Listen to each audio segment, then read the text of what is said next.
One of the questions I get asked all the time is, what's the best time to stop? What's the right time to stop?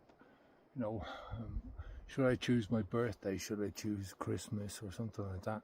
Should I choose, um, should I pick a time where there's no pressures and stuff like that? I think there could be wrong times to stop, definitely.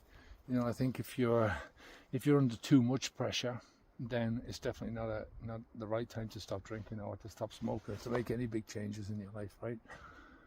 But there's certainly no best time to stop for a couple of reasons. The first is ambiguity.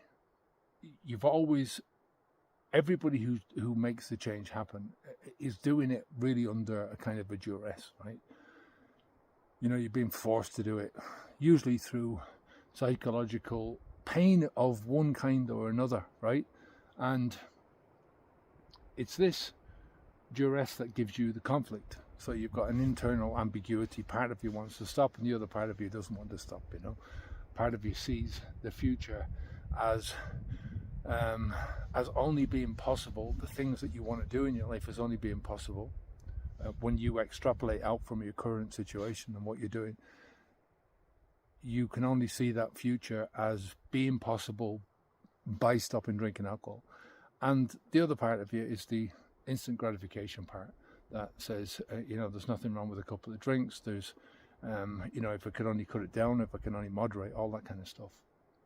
And so that's always going to be there as as something that will prevent you from making very clear decisions. There's always going to be that backwards and forwards in your brain.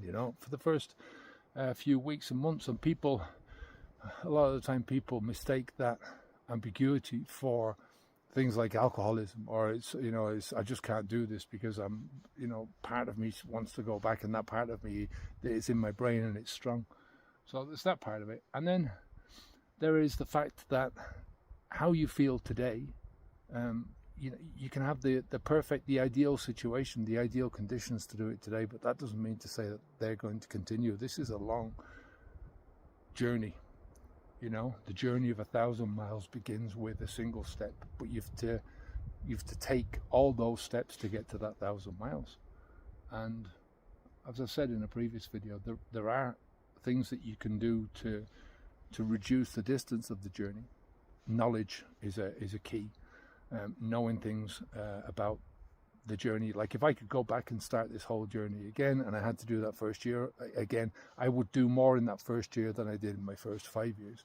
But that's just because of the things that I know. So that can make the journey a lot shorter. But there is no shortcuts. You can't go from step 1 to step 2. If you're talking about shortening the journey, you're talking about taking a journey of 1,000 miles and bringing it down to 800, 700, 500 miles, right? But there's no shortcuts in the sense that you can't take that first step and then the second step and the third step. So getting back to what we were saying at the beginning, there is always that,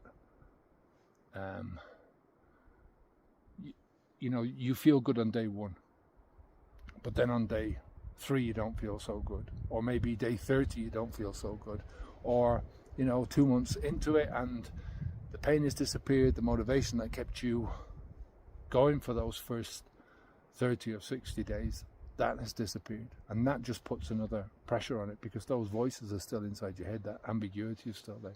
So like I said, there's no right time to do this.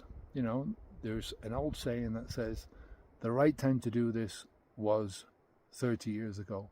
The second best time to do it is today. All right. If you need help at all, we've got our Habits V2 program. It's a very comprehensive program. It takes you through this whole journey step by step. It's everything that I've learned over the last 10 years. Hopefully it will help you as well. So take care of yourself and speak to you soon. Onwards and upwards. Bye now.